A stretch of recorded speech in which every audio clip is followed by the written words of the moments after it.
Hello everyone, hope you all are fine. आज हम class 5 English का यूनिट 1 लेट्स हैव फन इसका first chapter papa spectacles इसको पढ़ेंगे, समझेंगे और इसकी एक्सरसाइजेस पूरी करेंगे। तो सबसे पहले इस चैप्टर का नाम जो है पापा स्पेक्टिकल्स, इसका मतलब समझते हैं। ये एक पोम है, कविता है। पापास मतलब पापा के, ठीक है। पापा के स्पेक्टिकल्स, स्पेक्टिकल्स का मतलब होता है चश्मे।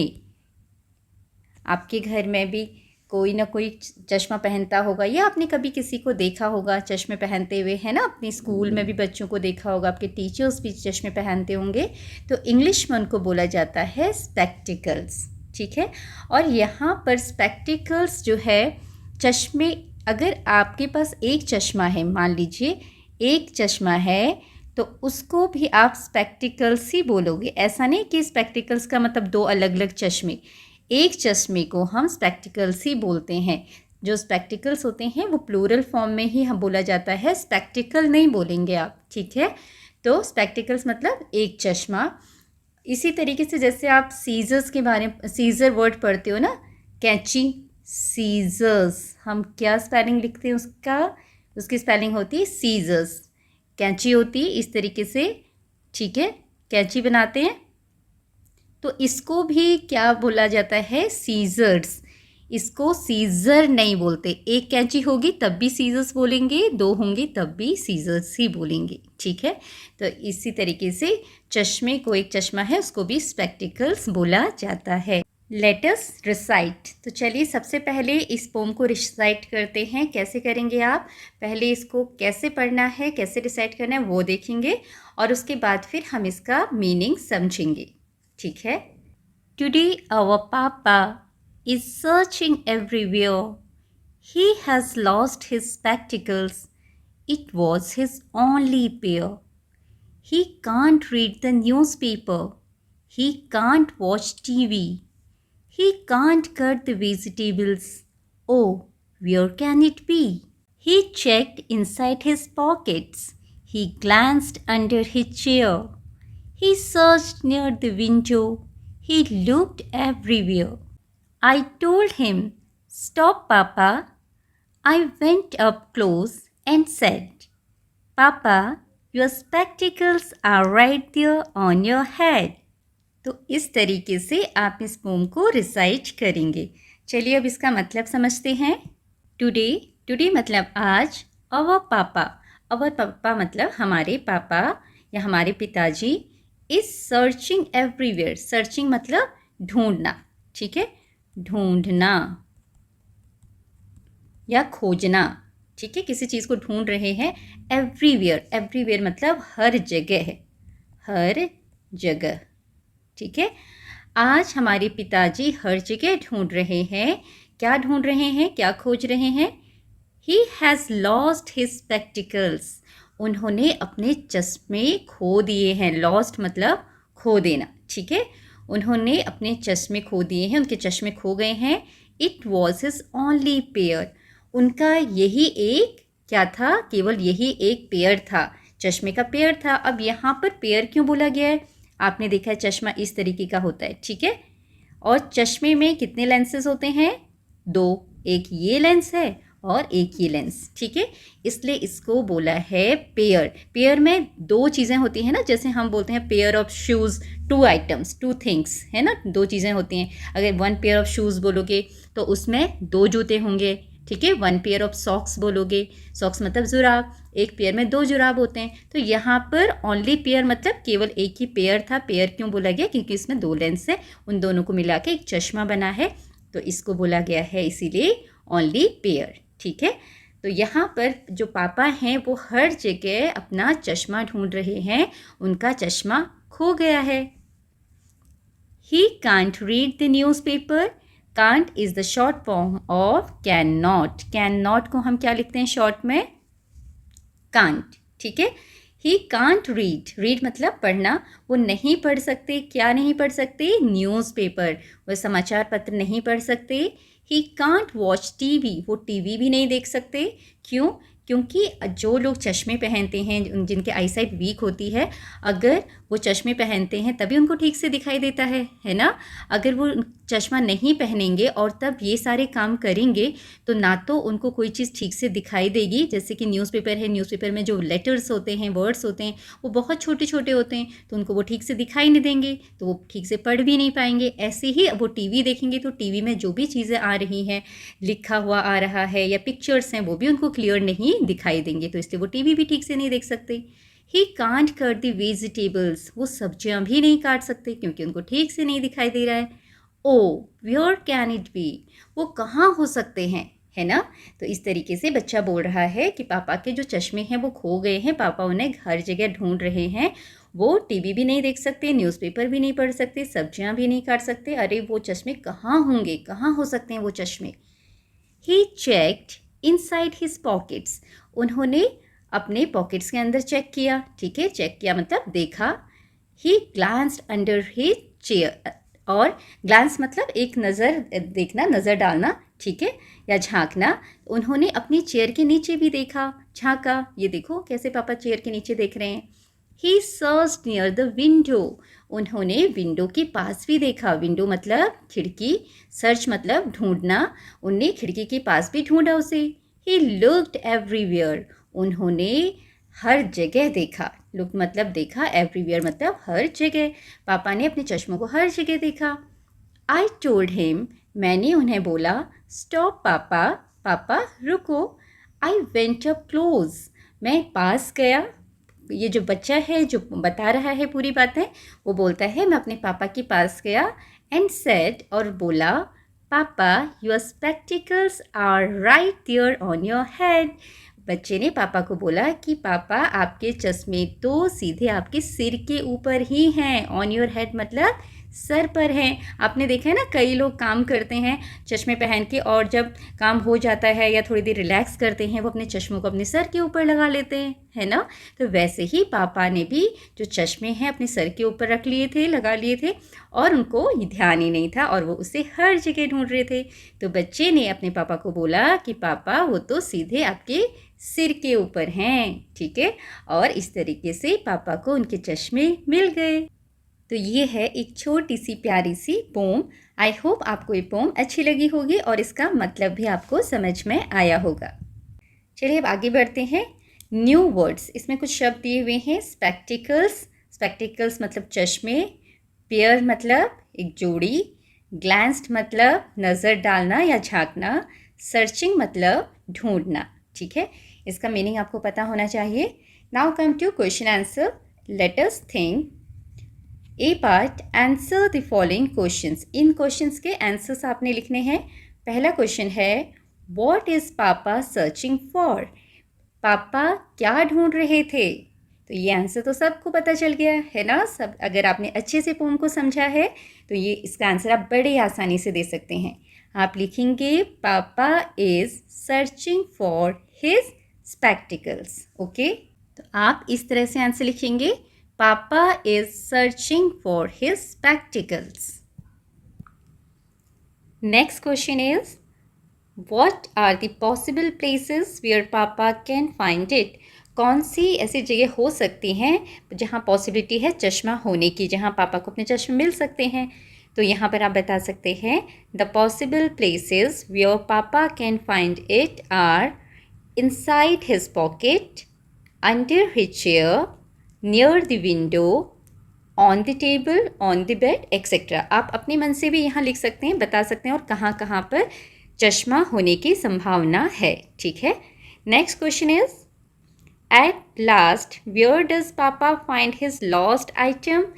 पापा को जो अपना खोया हुआ आइटम था जो कि है चश्मा, वो कहाँ पर मिला, ऑन हिज हेड, उनके अपने सिर के ऊपर ही मिला। तो यही आंसर आप यहाँ पर लिखेंगे।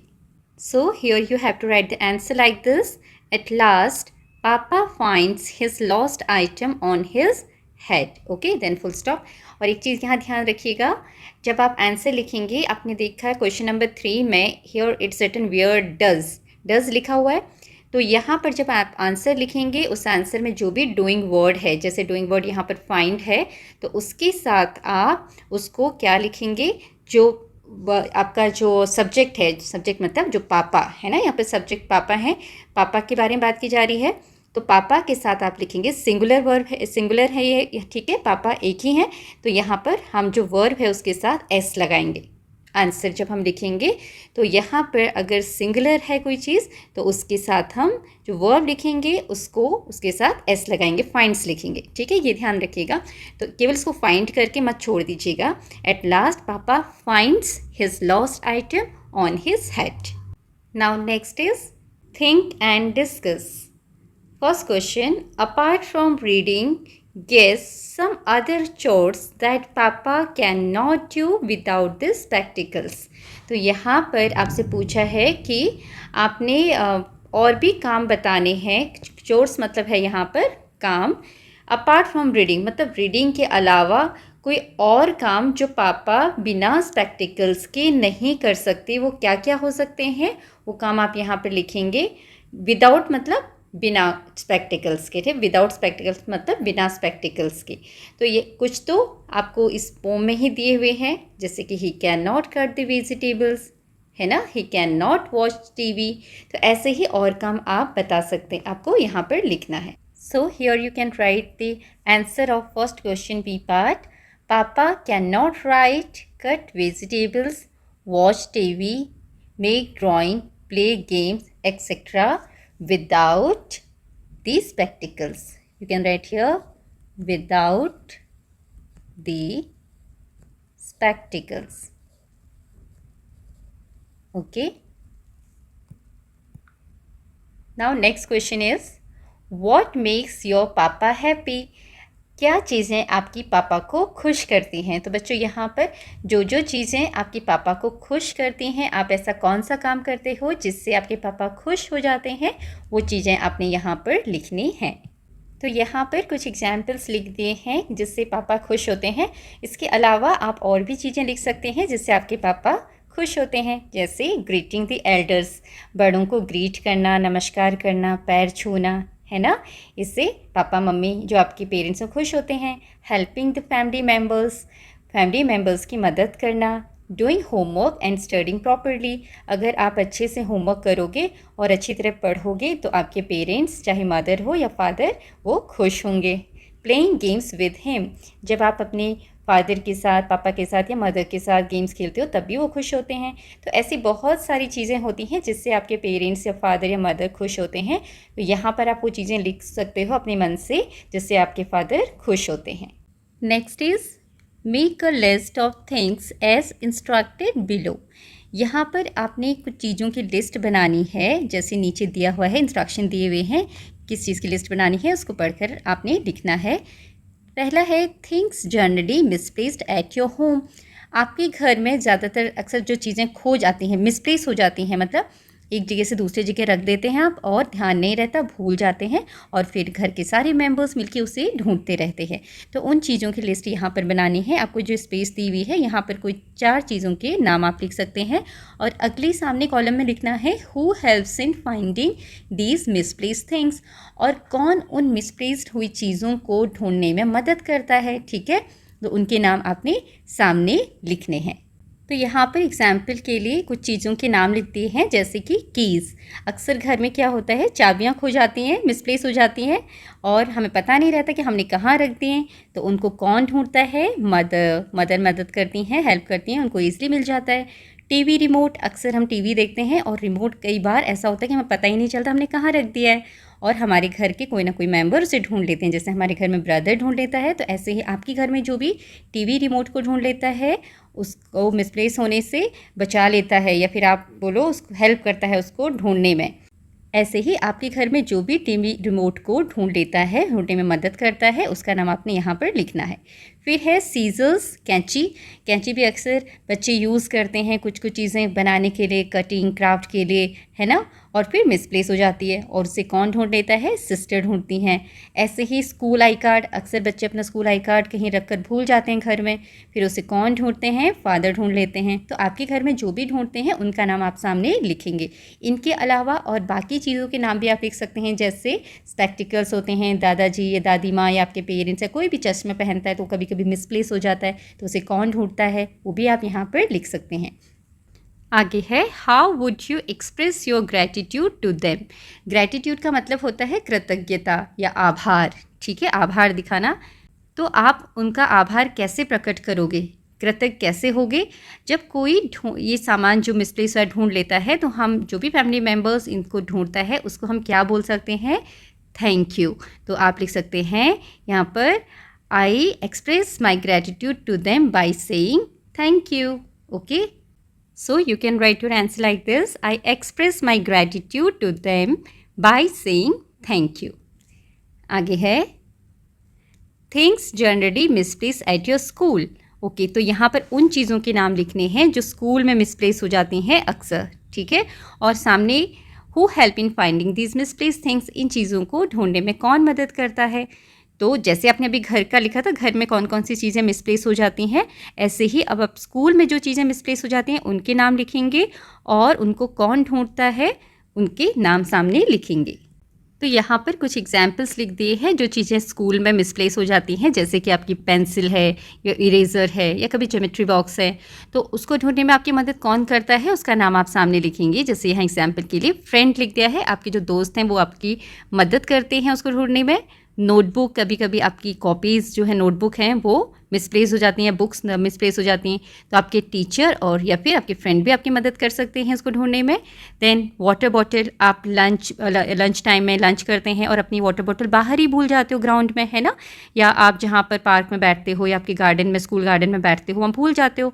तो अगर आपने उसमें अपना नाम वगैरह लिखा है, क्लास लिखी है, तो जो गार्डनर अंकल होते हैं या आंट होती हैं वो भी ढूंढ के आपको दे देती हैं, या फिर आपके फ्रेंड्स भी आपकी मदद कर सकते हैं उसको ढूंढने में, ठीक है। और अक्सर देखा है क्लास में डस्टर गायब हो जाता है ना, मिसप्लेस हो जाता है, कहाँ चला गया, और ढूंढो ढूंढो तो पता चलता है अरे वो तो दूसरी क्लास के बच्चे लेके गए थे अपना ब्लैक बोर्ड रब करने के लिए, ठीक है। तो इसको कौन ढूंढता है, आपके क्लासमेट सारे के सारे मिलकर डस्टर ढूंढने में लग जाते हैं, है ना। अगर आपकी टीचर बोलती हैं तो देखो डस्टर कहाँ चला गया, तो सारे बच्चे पूरी क्लास में क्या करते हैं, डस्टर को ढूंढने लग जाते हैं। तो क्लासमेट मतलब जो आपके साथी हैं वो ढूंढते हैं, ठीक है। तो इस तरीके से आप बाकी चीज़ों का नाम भी लिख सकते हैं यहाँ पर। और आगे क्वेश्चन है, how would you express your gratitude to them. Same, आप उनको ग्रैटिट्यूड कैसे शो करोगे, कैसे कृतज्ञता दिखाओगे, उनको थैंक यू बोलकर, है ना। तो यही चीज़ हम यहाँ भी लिखेंगे। तो यहाँ पर आप अपना आंसर इस तरीके से लिख सकते हैं, I would express my gratitude to them by saying thank you and also helping them whenever they need it. Okay, और उनकी मदद करके भी, जब भी उनको मदद की ज़रूरत हो उस समय उनकी मदद करके भी हम ग्रैटिट्यूड शो कर सकते हैं। Next is look at the words in each group. हर एक ग्रुप में सभी वर्ड्स को देखना है। जैसे ये एक ग्रुप है, इसमें आपने सभी वर्ड्स को पढ़ना है। Arrange them in ascending order, इनको असेंडिंग ऑर्डर में अरेंज करना है। असेंडिंग ऑर्डर के लिए एग्जाम्पल यहाँ बताया कैसे, राइट द स्मॉलेस्ट और the lightest object first and the biggest और हैवीएस्ट लास्ट। मतलब जो सबसे हल्का है या फिर जो सबसे छोटा है इस ग्रुप में उसको सबसे पहले लिखना है, फिर उससे बड़ा, उससे बड़ा, उससे बड़ा और उससे बड़ा। मान लो कोई छोटी चीज़ है, फिर उससे बड़ी, फिर उससे बड़ी, फिर सबसे बड़ी। तो इस तरीके से बढ़ते हुए क्रम में आपने इनको अरेंज करना है। जैसे यहाँ पर वर्ड्स हैं टॉवल, तौलिया, साड़ी, हैंकरचीफ, रुमाल, बेडशीट, चादर। तो इसमें से सबसे छोटा कौन सा होता है, किसका साइज़ सबसे छोटा होता है, सबसे छोटा होता है हैंकरचीफ। तो आप सबसे पहले यहाँ पर हैंकरचीफ को पहले नंबर पर लिखेंगे। थोड़ा उससे बड़ा क्या होता है, टॉवल, उससे बड़ा साड़ी और उससे बड़ा बेडशीट, चादर। तो इस सीक्वेंस में आप नाम यहाँ पर लिखेंगे। तो यहाँ पर आपके लिए नाम लिख दिए गए हैं, handkerchief, towel, sari, bedsheet. Okay, आप नेक्स्ट ग्रुप को देखिए, कौन कौन से फ्रूट्स हैं, एप्पल, स्ट्रॉबेरी, चेरी, वाटरमेलन। तो इसमें से सबसे छोटा जो है फ्रूट कौन सा है वो आपने देखना है। सबसे पहले है चेरी, तो आप यहाँ पर लिखेंगे CHERRY, चेरी। उससे बड़ा स्ट्रॉबेरी, स्ट्रॉबेरी। ओके, उससे बड़ा एप्पल और सबसे बड़ा लास्ट में वाटरमेलन। इस तरीके से आप इसे पूरा करेंगे। नाउ थर्ड ग्रुप में आपके नंबर्स हैं 29, ठीक है। सबसे पहले नंबर है 29, फिर 14, फिर 91, फिर 47। तो अब आपने इनको असेंडिंग ऑर्डर या फिर इंक्रीजिंग ऑर्डर में लगाना है, बढ़ते हुए क्रम में। तो बढ़ते हुए क्रम के लिए आपने सबसे पहले सबसे छोटा नंबर लेना होता है। तो सबसे छोटा नंबर कौन सा है? 14। So you have to write here FOURTEEN 14। इससे बड़ा नंबर कौन सा होगा? 29। यहाँ पर आप लिखेंगे 29। देन नेक्स्ट नंबर 29 से बड़ा 47, FORTY 47, ओके। लास्ट में सबसे बड़ा नंबर 91, NINETY 91। इस तरीके से आप इसे पूरा करेंगे। नेक्स्ट इज बर्ड्स हैं यहाँ पर, हैन मुर्गी, क्रो कौवा, स्पैरो गौरैया, ईगल बाज, ठीक है। अब यहाँ पर सबसे छोटा पक्षी कौन सा होता है साइज में? स्पैरो, गौरैया। So you have to write here sparrow.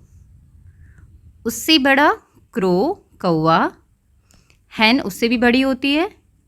And last में आएगा आपका EAGLE, eagle, okay. Now come to next, ox, rabbit, elephant, squirrel.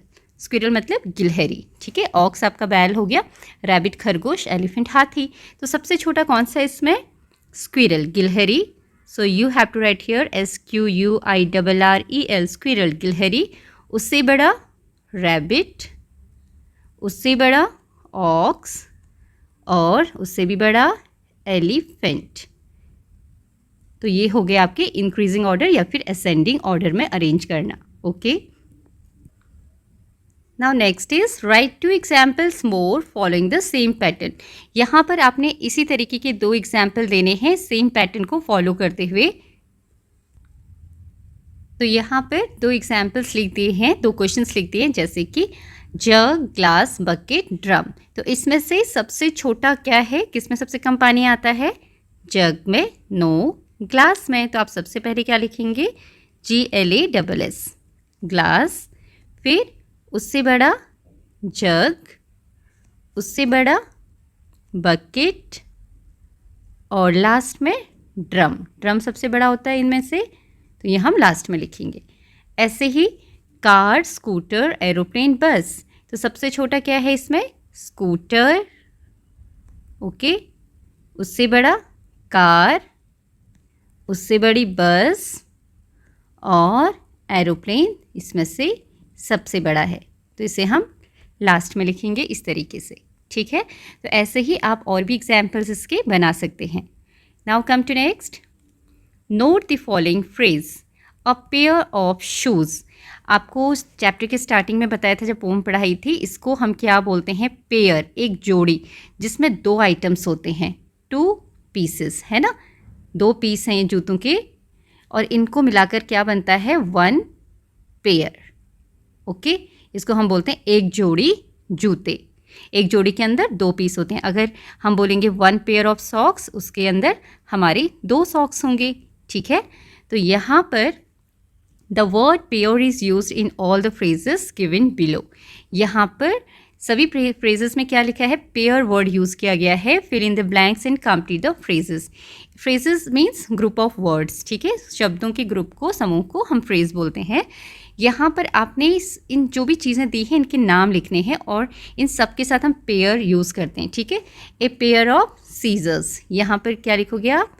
Seizures, कैंची, ठीक है। इसको हम कैंची बोलते हैं क्योंकि इसमें 2 पार्ट हैं इस तरीके से। Then a pair of trousers, इसको हम क्या बोलेंगे? Trousers. Then a pair of spectacles, spectacles. Then a pair of, ये क्या है? Socks, SOCKS, socks. Then a pair of gloves, GLOVES, gloves. A pair of, क्या है ये? इयररिंग्स, इयररिंग्स, ठीक है। Then a pair of racket, okay, rackets. इस तरीके से आप लिखेंगे। और कभी कभी हम रैकेट्स की स्पेलिंग को इस तरीके से भी लिखते हैं RACQUET। Okay, rackets. तो बोथ आर करेक्ट, दोनों स्पेलिंग सही हैं। Now come to next, encircle the word. Encircle मतलब गोला लगाना। उस शब्द पर गोला लगाइए that is spelled correctly, one has been done for you. मतलब जिसकी स्पेलिंग सही है, जिस वर्ड की स्पेलिंग सही है उसको आपने सर्कल करना है। और एक आपके लिए किया हुआ है, जैसे कि वाटर, सबसे पहला वाला जो स्पेलिंग है वाटर की, ये सही है तो उस पर सर्कल किया हुआ है। बाकी देखिए, वेजिटेबल्स, वेजिटेबल्स की कौन सी स्पेलिंग सही है इसमें? VEGETABLES, this is the correct spelling of vegetables. Okay, then next is balloon. इस स्पेलिंग में बहुत सारे बच्चे गड़बड़ करते हैं, तो ध्यान से देखिएगा। This is the correct spelling, BALLOON। L भी डबल होता है, O भी डबल होता है, ठीक है। This is the correct spelling. Then house, HOUSE, house. Elephant, ELEPHANT, this is the correct spelling. Then spectacles, अभी आपने चैप्टर में पढ़ा है, SPECTACLES, SPECTACLES, spectacles. Then carpenter, बढ़ई जो लकड़ी का काम करता है, carpenter, this is the correct spelling. Then fruit, FRUIT, ये सही स्पेलिंग है। देन रिसीव, RECEIVE, रिसीव, प्राप्त करना, RECEIVE, this is the correct spelling. Then principal, जो आपके प्रिंसिपल मैम या सर होते हैं, उनकी करेक्ट स्पेलिंग क्या होती है? PRINCIPAL, okay, PRINCIPAL। तो इस तरीके से आप इसे कंप्लीट करेंगे। Now next is complete the story using the correct prepositions. ये एक छोटी सी कहानी है, इसमें आपको प्रीपोजिशंस दिए हुए हैं, वो वर्ड्स दिए हुए हैं, इनसे आपको फिल करके स्टोरी को कंप्लीट करना है। तो प्रीपोजिशंस के बारे में आपने पहले भी पढ़ा है छोटी क्लासेस में। तो क्या होते हैं prepositions? The words which tells about the position of any object. वो वर्ड्स जो हमें किसी चीज़ के पोजिशन के बारे में बताते हैं कि वो चीज़ कहाँ पर है, उसको हम प्रीपोजिशन बोलते हैं। जैसे इन का मतलब होता है अंदर, कोई किसी चीज़ के अंदर है तो उसको हम इन बोलते हैं। ऑन का मतलब होता है ऊपर, जैसे कि ये कोई टेबल है और टेबल के ऊपर कोई चीज़ रखी हुई है, जैसे बॉल है, तो हम बोलेंगे the ball is on the table, ठीक है। अंडर मतलब होता है नीचे, यहाँ पर अगर बॉल नीचे है तो आप इसे बोलेंगे the ball is under the table. तो कुछ वर्ड्स हैं जो आपने अपनी क्लासेस में पहले पढ़े होंगे, preposition word, in, on, under, behind, between, है ना। तो ऐसे ही यहाँ पर कुछ वर्ड्स दिए हैं प्रीपोजिशन वर्ड्स, इनको यूज़ करके आपने इस स्टोरी को कंप्लीट करना है। चलिए पढ़ते हैं इसे। My father has a habit of keeping his spectacles dash random places. मेरे फादर की, मेरे पिताजी की आदत है कि वो अपने चश्मों को कहीं भी रैंडम प्लेसेस में रख देना। रैंडम मतलब कहीं भी इधर उधर। तो आप इसके लिए क्या लिखेंगे, यहाँ पर क्या वर्ड आएगा? Around random places, after random places, before या इन, अबव, ऑन या एमंग।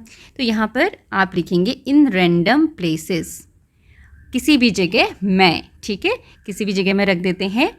लास्ट वीक, पिछले हफ्ते, he could not find his spectacles and looked. पिछले हफ्ते उन्हें अपने चश्मे नहीं मिल रहे थे, and looked dash the house, और उन्होंने देखा, कहाँ देखा? Around the house. अराउंड मतलब चारों तरफ, घर में चारों तरफ देखा। उनको अपने चश्मे नहीं मिल रहे थे तो उन्होंने घर में चारों तरफ देखा। We check the big box that reached, हमने बड़े बक्से को भी चेक किया, दैट रीच्ड जो कि पहुंचता था, अवर वेस्ट, अवर वेस्ट मतलब हमारी कमर तक। तो यहाँ पर आप क्या लिखेंगे? अराउंड, आफ्टर, बिफोर, इन तो हो गया, ठीक है, अराउंड भी हो गया। अब कौन सा वर्ड आएगा यहाँ पर? अबव। अबव मतलब ऊपर तक, हमारी कमर के ऊपर तक पहुँचता था। अबव का मतलब होता है ऊपर तक। तो यहाँ पर जो बक्सा है, जो बॉक्स है, वो बहुत ऊंचा है, तो वो कहाँ तक पहुँच रहा है? बच्चों के कमर से भी ऊपर, ठीक है। तो अबव अवर वेस्ट मतलब वो हमारी कमर से भी ऊपर ऊंचा था जो बॉक्स था। My father looked for the spectacles dash the news paper kept dash the table. उसके बाद मेरे फादर ने चश्मों को देखा, डैश द न्यूज़पेपर, न्यूज़पेपर के बीच में, एमंग, ठीक है, न्यूज़पेपर के बीच में भी स्पेक्टिकल्स को देखा, among the newspaper, kept dash the table, जो कि टेबल के ऊपर रखे हुए थे, न्यूज़पेपर ऊपर रखे रहेंगे तो यहाँ पर आएगा आपका ऑन, ठीक है। तो एमंग भी हो गया, ऑन भी हो गया, एंड एबव भी हो गया। अब आफ्टर एंड बिफोर बचे हैं। Then he continued searching for 2 hours, वो कंटिन्यू 2 घंटे तक ढूंढते रहे। फाइनली गिविंग अप, हार मानने से पहले। बिफोर फाइनली गिविंग अप, पहले, पहले के लिए क्या लिखते हैं हम, बिफोर। हार मानने से पहले तक वो 2 घंटे पहले तक ढूंढते रहे, ठीक है। ही सेट डाउन, वो बैठ गए, ऑन द बेड, बेड पर बैठ गए। उसके बाद after giving one final look, after मतलब बाद में, फाइनल लुक देने के बाद मतलब आखिरी बार एक बार देखने के बाद वो बेड पर बैठ गए। और कहाँ पर देखा उन्हें आखिरी बार, final look, to the room, कमरे में, ठीक है। And said with a sigh, और मतलब लंबी सांस भरकर उन्होंने क्या बोला, looks like it is time to get a new pair, लगता है और मुझे एक नया पेयर खरीदने का समय आ गया है, ठीक है। ऐसा लगता है कि नया पेयर खरीदने का समय आ गया है। तो यहाँ पर लास्ट में आप क्या फिल करेंगे, after. He set down on the bed after giving one final look to the room, okay. तो इस तरीके से आप इन्हें कंप्लीट करेंगे। Now come to next, use the clues given below to complete the crossword puzzle. यहाँ पर यह क्रॉसवर्ड पजल दी हुई है नीचे आपको, ठीक है, ये कंप्लीट करना है। और क्लूज ये हैं आपके यहाँ पर। अक्रॉस मतलब होता है इस तरीके से, ठीक है, इस तरीके के जो वर्ड्स हैं वो इनको बोलेंगे अक्रॉस, ठीक है। और यहाँ पर जो है डाउन, डाउन मतलब नीचे की तरफ, ये आप इस तरीके से भरेंगे नीचे की तरफ। तो यहाँ पर हिंट है आपके, सबसे पहले जो सेकंड नंबर का अक्रॉस वाला है उसका आंसर आपको यहाँ से मिलेगा not far, it's. Not far का अपोजिट क्या होगा, नियर बाय, नियर बाय, पास में, ठीक है। तो अब ये अक्रॉस मतलब इस तरीके के वाले जो जगह दी है उसमें आएगा। और 2 नंबर पर, तो आप 2 नंबर देखिए, ये है 2 नंबर, यहाँ पर आपने फिल करना है। तो यहाँ पर आप फिल करेंगे near by, NEARBY, near by, ठीक है। ऐसे ही हम सारे वर्ड्स को कंप्लीट करेंगे। Next is I want clothes not the dirty one, I want dash clothes, dirty one मतलब गंदे। आई वॉन्ट क्या हो सकता है, या क्लीन हो सकता है, नीट हो सकता है, 2 वर्ड यूज़ होते हैं। तो हम 6 नंबर पर अक्रॉस में देखेंगे क्या फिट होता है। यहाँ पर 6 नंबर है आपका ये, ठीक है। अब यहाँ पर CLEAN, क्लीन फिल कर लेते हैं, फिर देखते हैं ये हमारा आंसर सही है कि नहीं, ठीक है। जब हम 4th वाला लिखेंगे डाउन की तरफ तब हमें समझ में आ जाएगा। तो यहाँ पर आप लिख दीजिए आई वॉन्ट क्लीन, ओके। तो इस तरीके से हम इन सब के आंसर्स लिख लेते हैं, फिर हम क्रॉसवर्ड पजल को सॉल्व करेंगे। नॉट इनसाइड, प्ले, अंदर नहीं खेलो, कहाँ खेलो, बाहर, आउटसाइड, ठीक है, इसका आंसर आउटसाइड। फिर I said no but he said, मैंने कहा नहीं, उसने कहा येस, नो का उल्टा येस हो सकता है। समथिंग स्मॉल इज़ नॉट, कुछ जो छोटा है वो नहीं है, क्या नहीं है, बड़ा, ठीक है, नॉट बिग, स्मॉल मतलब not big. Don't be sad, उदास मत हो, बी हैप्पी, खुश रहो, ठीक है। ऐसे ही you are slow, she is, तुम स्लो हो, वो है फास्ट। तो यहाँ पर आप स्लो का उल्टा क्या लिखेंगे, FAST, fast. When it is not bright, जब ब्राइट नहीं है मतलब उजाला नहीं है, इट इज़ डार्क, तब क्या होता है, अंधेरा होता है, dark. Not hot, she likes dash coffee, hot नहीं, वो कैसी कॉफ़ी पसंद करती है, cold. Not bought, but bought का उल्टा क्या होगा, यहाँ पर बॉट का उल्टा होगा सोल्ड, ठीक है, बेचना। बॉट मतलब खरीदा, सोल्ड मतलब बेचा। बॉट जो है वो BUY, बाय, बाई का पास्ट फॉर्म है। बाई का पास्ट फॉर्म क्या लिखते हैं, बॉट, ठीक है, BOUGHT। ऐसे ही बाई का अपोजिट होता है सेल, और सेल का पास्ट फॉर्म लिखेंगे हम यहाँ पर अपोजिट, बॉट का अपोजिट सोल्ड। तो यहाँ पर आंसर क्या आएगा, सोल्ड, ठीक है। तो अब आपने ये कंप्लीट करने हैं। फर्स्ट हमने फिल कर दी थी near by and clean. Third देखते हैं नॉट इनसाइड, प्ले आउटसाइड। अब ये है 8th number across. 8th number across में देखिए हमें भरना है आउटसाइड। 8th नंबर ये रहा अक्रॉस, यहाँ पर हम OUT SIDE, इस तरीके से फिल करेंगे। देन नेक्स्ट इधर से ले लेते हैं down. I said no but he said yes. First number पर येस फिल करना है हमने। YE आ गया और S, ये फिल हो गया yes. Then next is big, third number का डाउन बिग। अब थर्ड नंबर देखिए नीचे की तरफ, ये रहा थर्ड और नीचे की तरफ BIG बिग, ठीक है। एंड देन नेक्स्ट बिग के बाद फोर्थ नंबर डाउन हैप्पी। अब फोर्थ नंबर नीचे की तरफ देखिए, ये रहा फोर्थ नंबर, यहाँ पर HAPP, यहाँ पर P आएगा Y, ठीक है, HAPPY हैप्पी। उसके बाद नीचे की तरफ ले लेते हैं you are slow she is fast. 5 नीचे की तरफ, ये रहा FAST फास्ट, ये भी ठीक बन गया। देन 6 नीचे की तरफ कोल्ड। अब 6 कहाँ है, ये रहा 6 COLD cold. Then 7 down sold, 7 ये है SOLD सोल्ड। और 9, ये 9 अक्रॉस है इस तरीके से, तो डार्क, तो ये रहा इस तरीके से, इधर फिल करना है हमने DARK। तो सारा ग्रेड हमारा कंप्लीट हो गया। तो इस तरीके से इस पजल को आप कंप्लीट करेंगे। Papa is a commonly used word in English to address one's father. Father के लिए जो कॉमन वर्ड यूज़ किया जाता है इंग्लिश में वो है PAPA पापा, ठीक है। से allowed the word you use for father in your language. तो यहाँ पर बोला गया है कि आप अपनी भाषा में फादर को क्या क्या बोलते हो वो नाम बताइए, आपने बोलने हैं। Make a list of such words in your notebook. अपनी नोटबुक में उन वर्ड्स को लिखिए जो फादर के लिए यूज़ किए जाते हैं। Share them with the class, और क्लास को बताइए। तो फादर के लिए बहुत सारे वर्ड होते हैं, जैसे पिताजी, ठीक है, पिताजी ये बोला जाता है। अब्बा भी बोलते हैं कई लोग, ठीक है, बाबा भी बोलते हैं, ओके। कई लोग बाऊजी भी बोलते हैं, बाऊजी, ठीक है। और इसी तरीके से बहुत सारे शब्द होते हैं जो फादर के लिए इस्तेमाल होते हैं, यूज़ होते हैं। तो आपकी भाषा में और क्या बोलते हैं या किसी और भाषा में क्या बोला जाता है वो आप यहाँ पर लिखेंगे। फिर है let us listen. Your teacher will read aloud a few word pairs. आपकी टीचर ये जो पेयर्स हैं वर्ड के उनको पढ़ेंगे। लिसन केयरफुली, आपने ध्यान से सुनना है। And encircle pairs in which the word sound different. आपने उन पेयर को, वर्ड्स के पेयर को सर्कल करना है जिसमें इन वर्ड्स को बोलते समय जो पेयर में 2 वर्ड्स हैं उनकी साउंड अलग है, ठीक है। तो आपने ध्यान से सुनना है।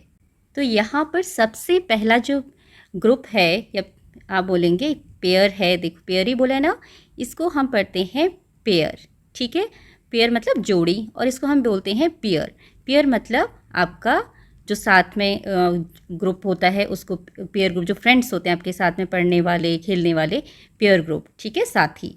तो यहाँ पर दोनों की प्रोनाउंसिएशन अलग अलग है। ये है पेयर, ये है पेयर। तो इसको आप सर्कल करेंगे क्योंकि इन दोनों में जो साउंड है वर्ड्स की वो डिफरेंट है। फिर है एट, खाना खाया, ईट का पास्ट फॉर्म, ओके। देन ये है 8, नंबर 8। तो दोनों का साउंड सेम है, तो यहाँ पर हम इसको सर्कल नहीं करेंगे। 8 8। नेक्स्ट इज बेड, जिस पर आप सोते हो, और ये है बैड। बैड मतलब बुरा, बेड मतलब बिस्तर। तो बेड, बैड, इन दोनों की साउंड डिफरेंट है, तो आप इसको सर्कल करेंगे इस तरीके से। देन KNOT, इसको हम पढ़ते हैं नॉट। नॉट मतलब जो गांठ लगाते हैं। एंड NOT, इसको भी हम नॉट प्रोनाउंस करते हैं। तो दोनों की साउंड सेम है, इसलिए हम इसको भी सर्कल नहीं करेंगे। नेक्स्ट इज फेयर, फेयर, ये भी दोनों का साउंड सेम है। फेयर मतलब सही, ठीक है, और ये फेयर मतलब किराया। तो दोनों का साउंड सेम है, आप इसको सर्कल नहीं करेंगे। अब ये है हेयर, बाल, हेयर, खरगोश, ठीक है, ये भी सेम साउंड है, इसको भी आप सर्कल नहीं करेंगे। यहाँ पर फेयर और ये फियर, फियर मतलब डर, ठीक है, और ये फेयर मतलब ठीक। तो इसकी साउंड डिफरेंट है, फेयर, फियर, तो इसको आप सर्कल करेंगे, ओके। देन नेक्स्ट वेयर, कहाँ, वर, थे, वर मतलब थे, वेयर मतलब कहाँ, तो दोनों की साउंड सेम नहीं है, अलग है, वेयर वर, इसको आप सर्कल करेंगे। नेक्स्ट इज सन सूरज, सन बेटा, तो यहाँ पर दोनों वर्ड्स का साउंड सेम है तो इसको आप सर्कल नहीं करेंगे। यहाँ पर डियर डियर, ये डियर हिरन वाला है, ये डियर प्यारा, ठीक है, इसमें भी दोनों की साउंड सेम है, डियर डियर।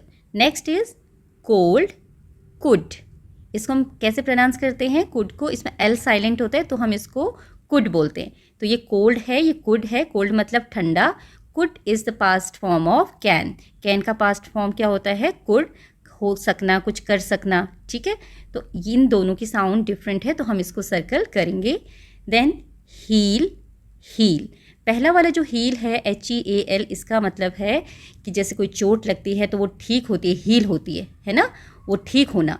एंड ये जो हील है HEEL, इसका मतलब होता है एड़ी, जैसे आपकी पैर में एड़ी होती है, या आपकी जो स्लीपर्स हैं, शूज़ हैं, या फिर सैंडल्स हैं, उसमें भी हील होती है, तो वो वाला हील ये है HEEL, but sound is same, दोनों की साउंड सेम है, प्रोनाउंसिएशन सेम है, हील हील, तो यहाँ पर इसको हम सर्कल नहीं करेंगे।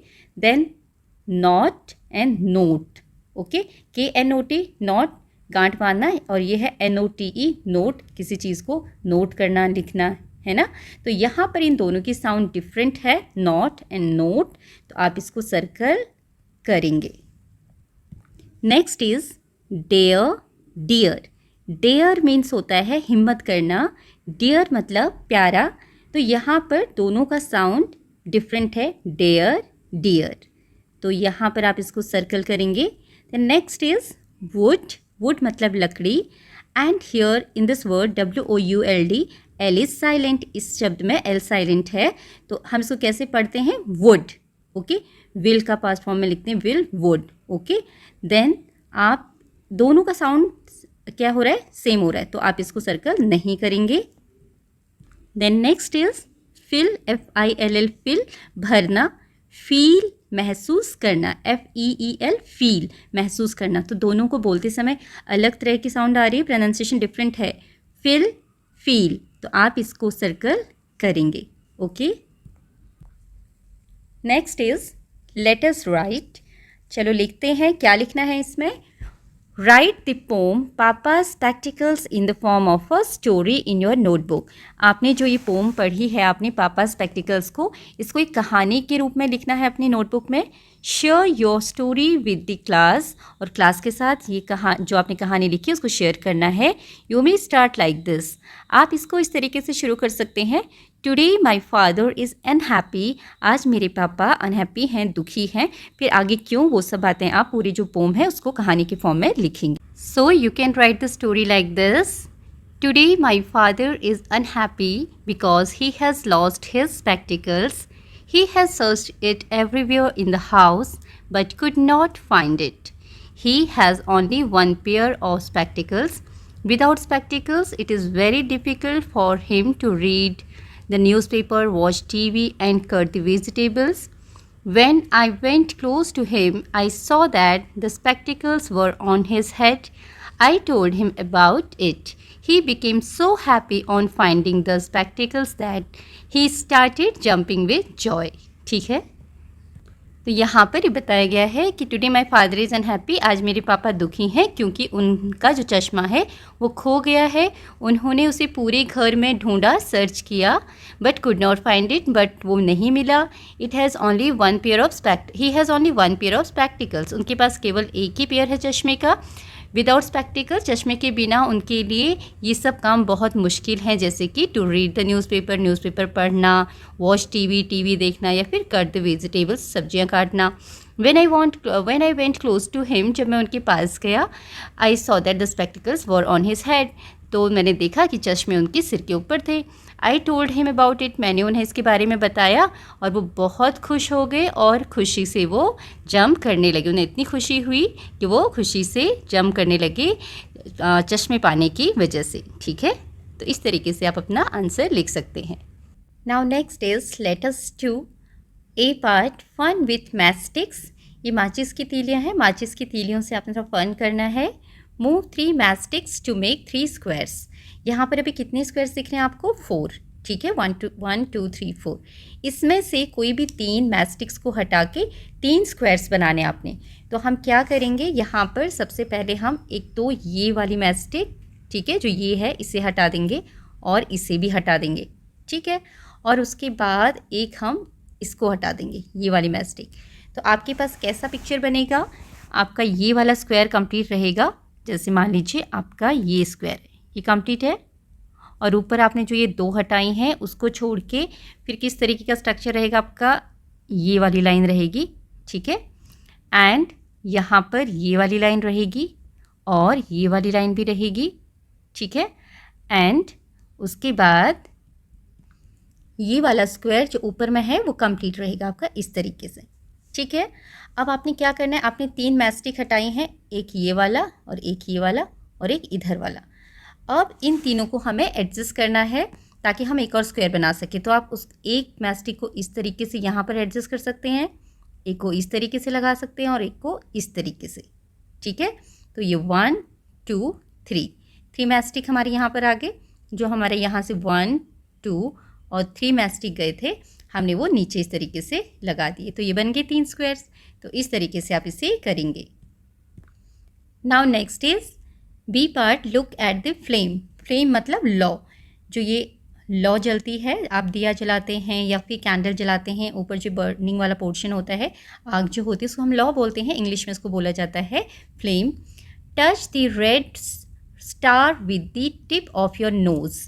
आपने क्या करना है, अपनी बुक में जो ये रेड स्टार दिया है इसको अपनी नोज़ को टच कराना है, इससे नोज़ की टिप को टच कराना है।